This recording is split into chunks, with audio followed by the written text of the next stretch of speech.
Benvinguts a Déu en la de tots, el programa de les esglésies evangèliques de la Comunitat Valenciana. Avui parlem amb universitaris i emprenedors al voltant del present i el futur del treball, dels estudis, de la societat i de l'església. Hola Àngela, com estàs? A què et dediques? Jo estic formada en disseny i comunicació de moda, concretament. Molt bé. Arminda, què fas? Jo estic formada en comerç internacional i màrqueting internacional. Àlex, conta'm.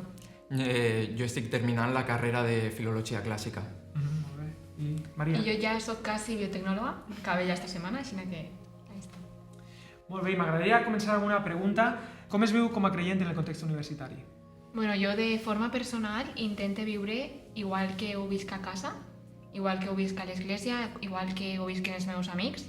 Intento ser sempre la mateixa persona. Això en primer lloc. Però sí que és veritat que la universitat és un ambient molt distint al que tu tens a casa, al que tu tens a l'església, al que tu tens en els teus amics, perquè sempre estem rodejats de persones que de normal tenen un pensament similar al teu.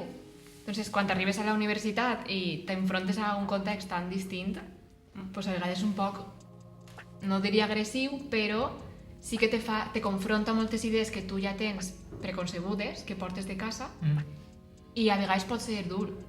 Però jo crec que és molt positiu perquè te fa replantejar-te idees i te fa créixer, la teva personalitat creix i reforces el teu caràcter.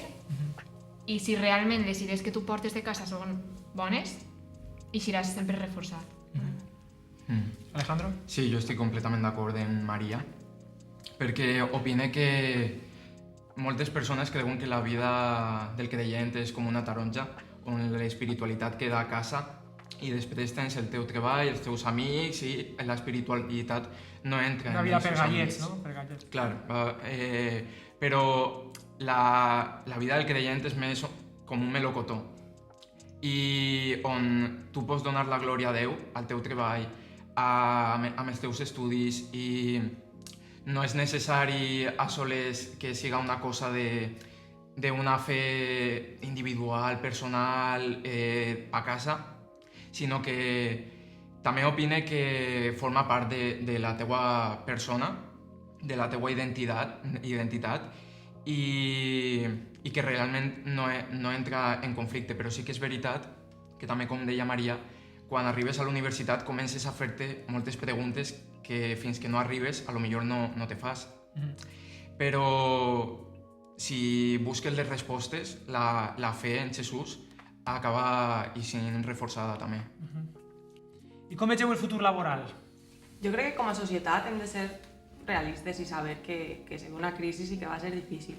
Però per altra banda, també pense, sense pecar de massa optimisme, que va ser un nou paradigma, que en les crisis apareixen noves necessitats que fins ara no s'han cobert perquè no hi havia aquesta necessitat i que ahir pot ser una bona oportunitat per introduir-se en el mercat laboral o per créixer. Arminda? Jo crec que el futur serà per als creatius. Jo faig un treball que fa 15 anys no existia i no tinc dubte que el món laboral seguirà desenvolupant-se i tenim que creure en això. I en aquesta situació, què us aporta Jesús?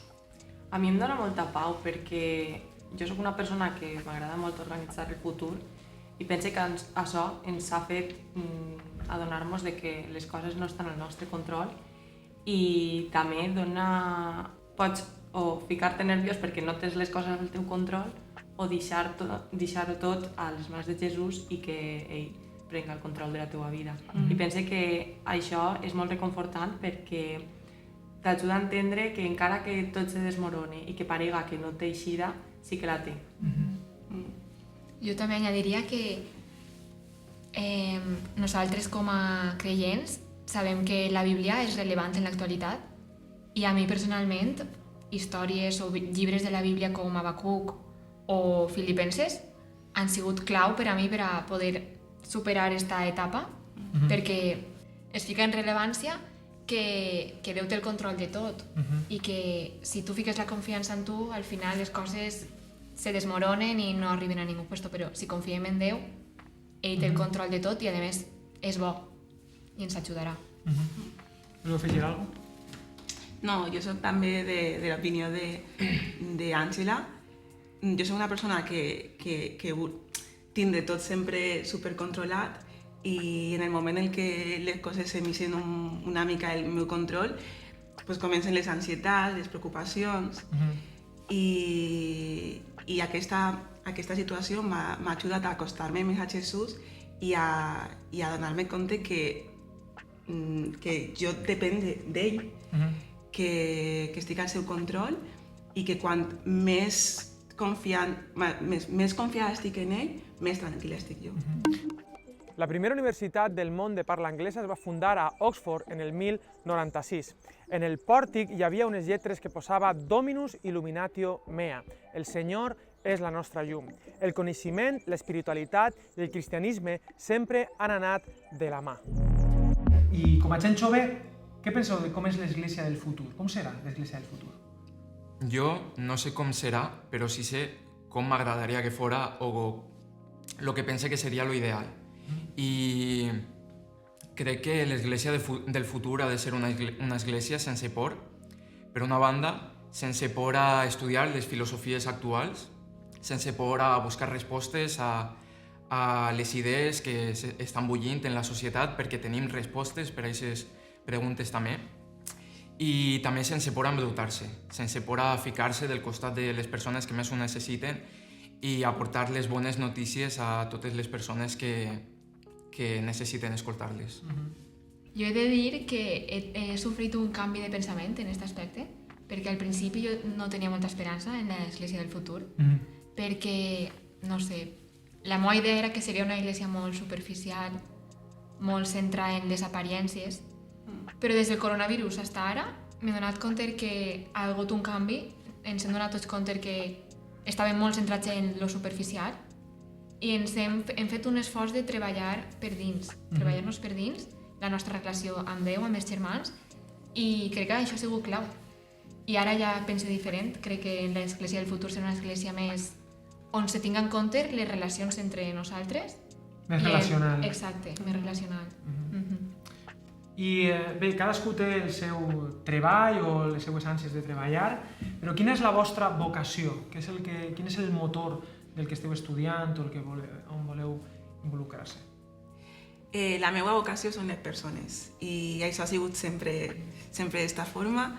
M'agrada moltíssim treballar amb persones i també m'he donat compte que tots els treballs que he fet sempre han sigut molt socials. La teua, Àngela? Jo també coincidisc amb Arminda en que són les persones. Pense que es pot emprar el disseny, en el meu cas, com a un mecanisme de donar veu a persones que poden no tindre-la o d'embellir la forma en la que es diuen les coses per a que arriben a més persones. I pense també que és una ferramenta molt útil per reivindicar. La meva vocació seria ser professor de llatí i grec, a poder ser. I crec que és molt important l'educació ja no sols a nivell de l'individu, sinó també a nivell de societat, per tots els valors que s'aprenen ahir, que no sols aprenguem valors a casa i dels pares, sinó que també jo crec que tot el món té professors que va recordar tota la vida perquè els ha ensenyat a pensar per si mateixa o a tindre un pensament crític o tot això. I jo crec que és molt important formar part també d'aquest àmbit. I no sé, la meva vocació seria ser professor, ser un educador i també aportar a la societat en aquest àmbit. Maria, què dius tu? La meva vocació jo crec que des de sempre ha sigut la ciència. Sempre he tingut molta curiositat per saber per què passa això, per què la sang és roja, per exemple, sempre he volgut saber les coses. I també una part molt important és que en això també puc servir a les persones, puc ajudar, puc buscar aquesta part més humana, més personal. Entonces jo diria que aquesta seria la meva vocació. I Maria, està la fe renyida amb la ciència? La resposta ràpida és no. Per què no? Per a res. Perquè des del meu punt de vista, des de la meva experiència, a mi la fe m'ha ajudat moltíssim a tindre un punt de vista de la ciència, crec que molt més obert, molt més creatiu. Crec que m'ha ajudat a estudiar, i no simplement estudiar, sinó sorprendre'm, i donar al meu ment un punt d'imaginació, de creativitat, que m'ha ajudat molt. I al mateix temps, la ciència m'ha ajudat a aprofunditzar molt en la meva fe, perquè conforme més conec, conforme més sé, més descobrís del caràcter de Déu. Entonces, sempre han anat de la mà i s'han complementat i m'han ajudat a créixer les dos, diria que per igual. Sí, deia Luis Pasteur que un poc de ciència t'allunya de Déu, però molta ciència t'acosta a Déu. En Déu en la de tots sempre acabem amb un missatge d'un pastor, d'un predicador, però en aquest capítol que es titula Universitat m'agradaria fer-ho més divers. Així que jo vaig a plantejar un text bíblic que està en Primera de Pere, capítol 4, versícul 10, i em digueu què us evoca o què podeu aprendre d'això. Diu: Poseu-vos els uns al servei dels altres, cadascú segons els dons que ha rebut, com a bons administradors de la múltiple i diversa gràcia de Déu. Per a mi, aquest text té una importància molt rellevant en la meva vida, perquè en el meu cas jo volia estudiar disseny i pensava, sí, pot ser la meva vocació, però com puc emprar-la per ajudar a les persones. I m'ha donat que Déu al final ens dona dons i coses que se'ns donen bé i que tot se pot emprar per a ajudar i per a fer d'este un món millor i per a dignificar a les persones. I en el meu cas, personalment, m'ha donat sobretot en el tema del disseny, per exemple, podent aportar aquesta variant a associacions en les que he pogut col·laborar, siga en campanyes editorials o maquetació, però tot dins del meu àmbit. Jo crec que estem obligats a ser diversos en l'Església, que tenim que fugir d'aquest concepte d'església homogènia. Estàndard. Sí, i que tenim que d'alguna forma abraçar les diverses, no sé, els diversos pensaments, personalitats, funcions, i que això va donar riquesa a l'Església i a les comunitats. I crec que està superbé això de veure les diferències com algo positiu i sa. Bueno, jo diria que este versícul que has llegit reflexa la realitat, perquè així són 5 persones diferents, en 5 dons diferents que podem utilitzar per a servir als demés. Cada un d'ells és vàlid. Entonces, això és un reflex de la realitat i crec que tenim que cuidar i valorar això perquè és molt important per a poder servir als demés. És una forma pràctica de servici. Jo per fer un paral·lelisme en el meu àmbit, per a mi seria com els dialectes d'una llengua, que quan te'ls carregues i vols fer a soles una llengua homogènia, estàs destruint la pròpia llengua. I crec que també moltes vegades la mentalitat d'església homogènia està destruint a la pròpia església.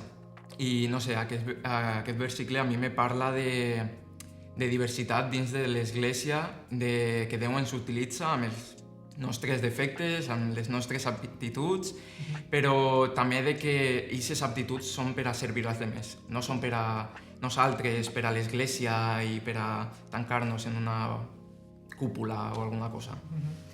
Pues, moltes gràcies per aquesta exposició de la paraula de Déu que hem pogut compartir, que ens pot nutrir, i gràcies per poder formar part d'aquesta taula de Déu en la de tots.